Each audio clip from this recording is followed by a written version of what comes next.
नमस्कार बच्चों, उम्मीद है आप सभी बहुत अच्छे से होंगे। ये पदबंध का हमारा पार्ट 2 है। बच्चों एक थोड़ा सा क्विक रिवीजन हम लोग करते हैं कि व्याकरण में हम क्या क्या पढ़ रहे थे। व्याकरण के 4 भाग है। कौन कौन से? सबसे पहले आता है वर्ण, ठीक है। फिर होता है आपका शब्द, फिर आपका होता है वाक्य, और लास्ट होता है आपका पद, ठीक है। तो वर्ण क्या है? भाषा की सबसे छोटी इकाई। वर्णों के समूह को हम क्या कहते हैं? शब्द। किस कौन सा वर्ड मिसिंग था इसमें? सार्थक समूहों को, ठीक है। और शब्दों के सार्थक और व्यवस्थित और व्याकरणिक नियमों के आधार पर जो बन जाते हैं वो क्या हो गए? वाक्य हो गए। और वाक्य में प्रयुक्त, वाक्य में इस्तेमाल किया हुआ, प्रयोग किया हुआ सारे शब्द को शब्द ना कह के वाक्य में प्रयोग किया गया शब्द क्या कहलाएगा? क्या शब्द को हम पद कहते हैं, ठीक है बच्चों, पद कहते हैं। यह हो गया क्लियर। पद किसे कहते हैं? और पदबंध क्या होता है?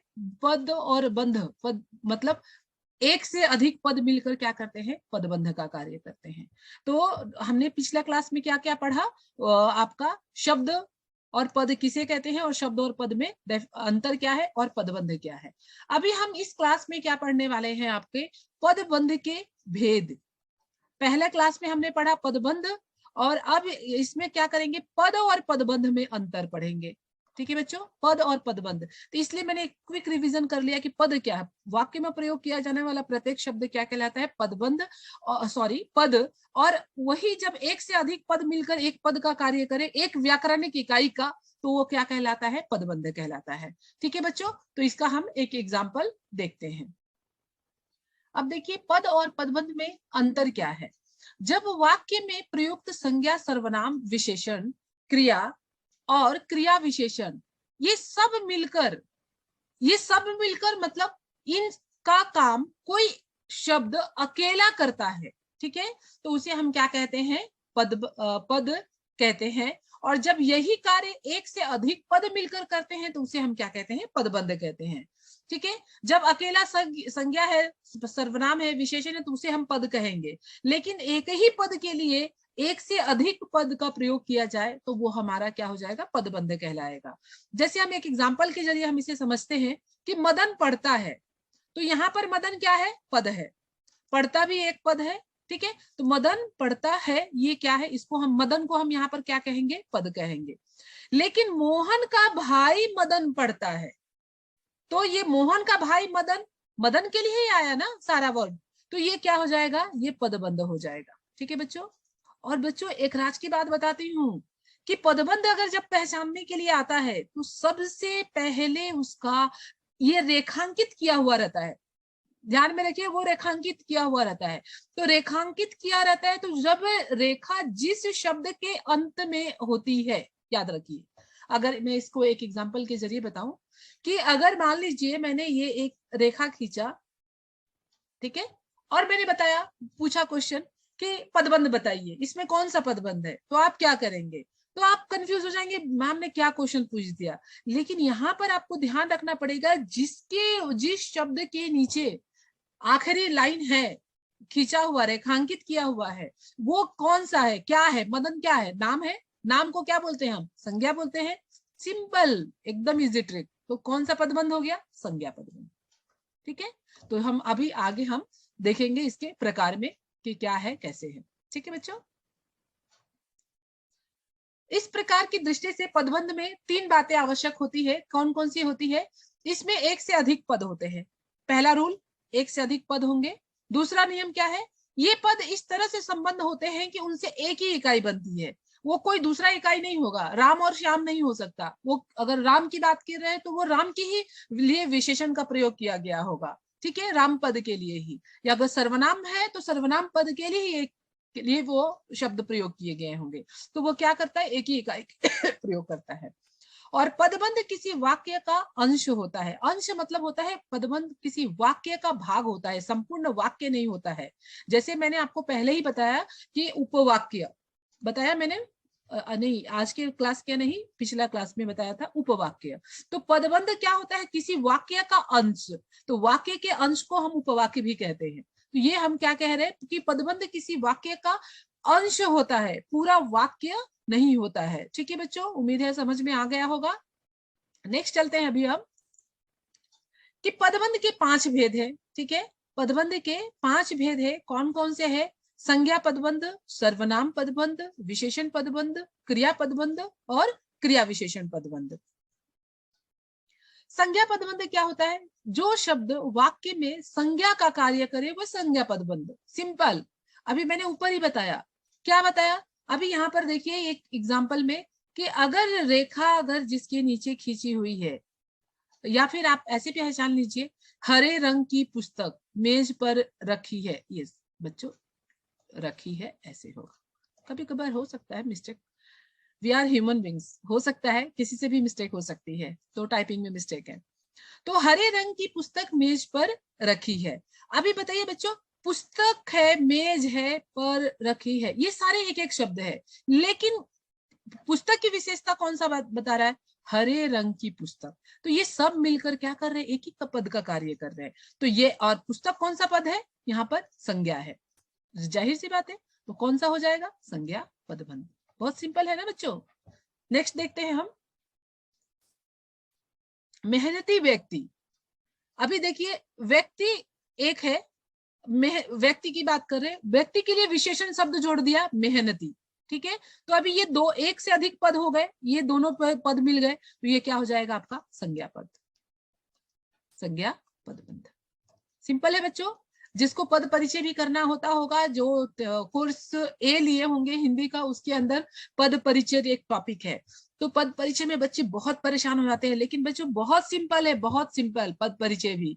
इसी तरीके से जैसे पदबंध, पद वाक्य में, सॉरी, जो हिंदी ग्रामर है, व्याकरण है, उसमें संपूर्ण जो आता है ग्रामर किसके अंदर? पद के अंदर। अगर पद समझ में आ गया मतलब सब समझ में आ गया।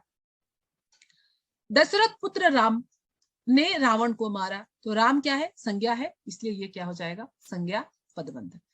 ठीक है, अभी देखते हैं हम, नेक्स्ट है आपका सर्वनाम।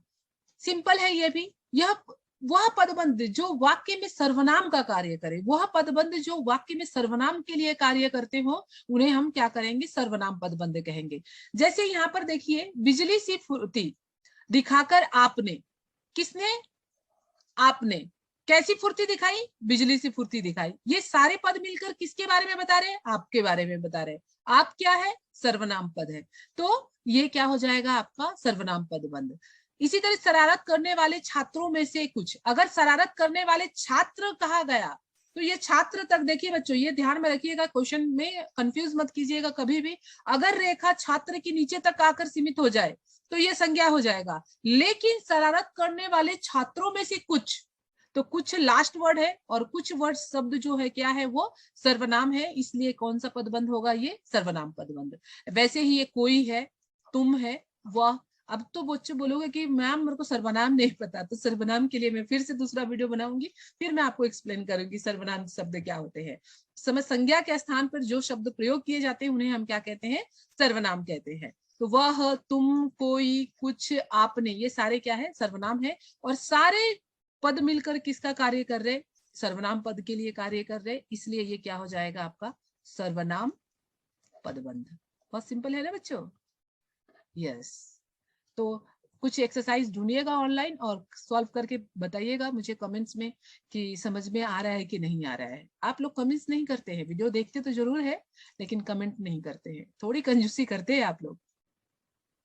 नेक्स्ट थर्ड है आपका विशेषण पदबंध। विशेषण सेम सिंपल वैसे ही, जब विशेषण पद के लिए कार्य करे, एक से अधिक पद, एक से अधिक पद दो भी हो सकते हैं, ऐसा नहीं 5 ही होने चाहिए। एक से अधिक पद दो भी हो सकते हैं, पद मिलकर कार्य करे, किसके लिए? विशेषण के लिए कार्य करे, तो वो विशेषण पदबंध। जैसे तेज चलने वाली, अभी गाड़ियां तक नहीं लिया हुआ है, वाली तक करके छोड़ दिया, तो ये क्या हो जाएगा?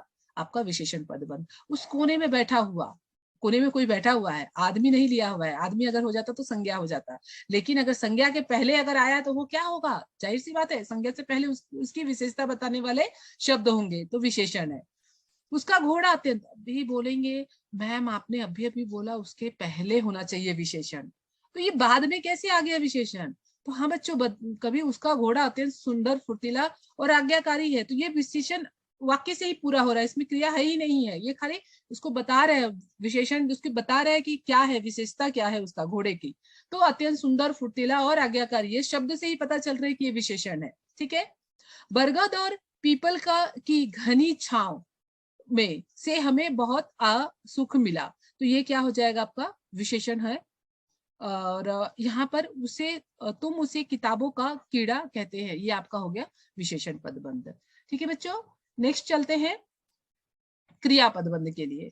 अभी याद रखिए, एक सबसे सिंपल क्लू क्या है कि हिंदी में वाक्य में क्रिया अंत में होती है, बीच में कहीं पर भी क्रिया नहीं होती है। जैसे इंग्लिश में subject plus verb plus object होता है, वर्ब बीच में होता है, लेकिन हिंदी में जो क्रिया होती है वो क्रिया वाक्य के अंत में होती है।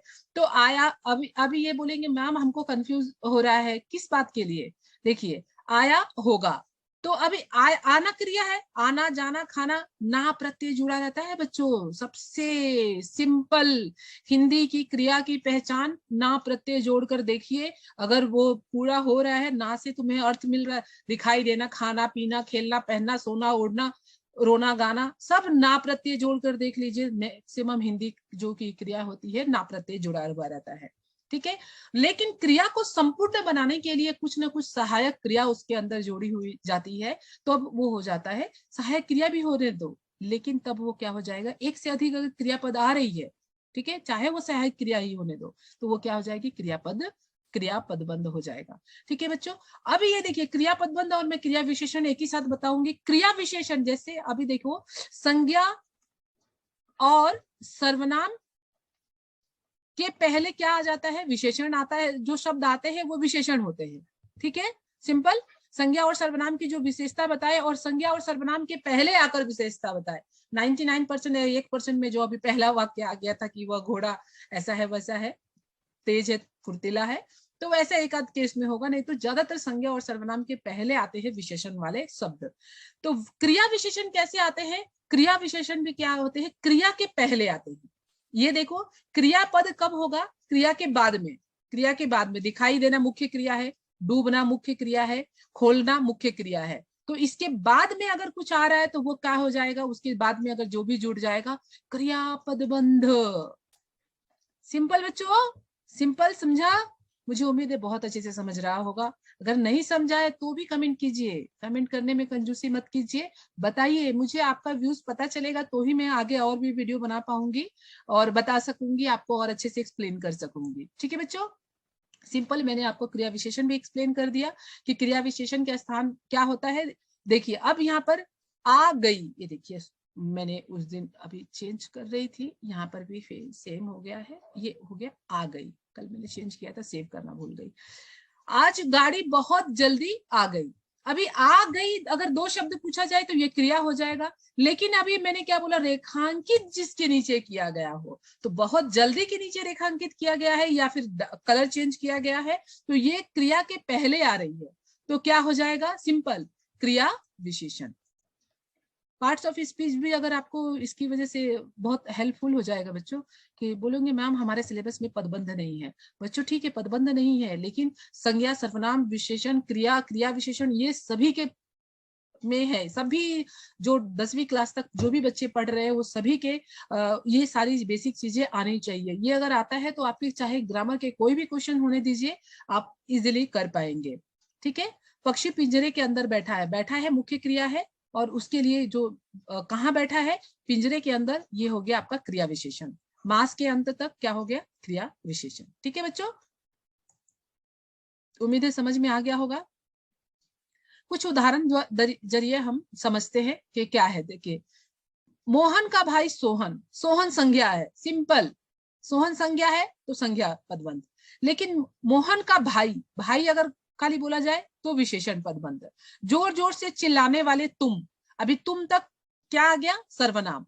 जोर जोर से चिल्लाने वाले, तो वाले अगर आ गया तो विशेषण। अगर इसके आगे कुछ नाम दे दिया जाए या तो तुम कह दिया जाए तो सर्वनाम हो जाएगा। तो आखिरी शब्द पे हमें ज्यादा ध्यान देना है कि आखिरी शब्द क्या है। ठीक है बच्चों, उम्मीद है आप लोगों को अच्छे से समझ में आ गया होगा, सब समझ में आया होगा। तो लाइक कीजिए, शेयर कीजिए, सब्सक्राइब कीजिए। Thank you.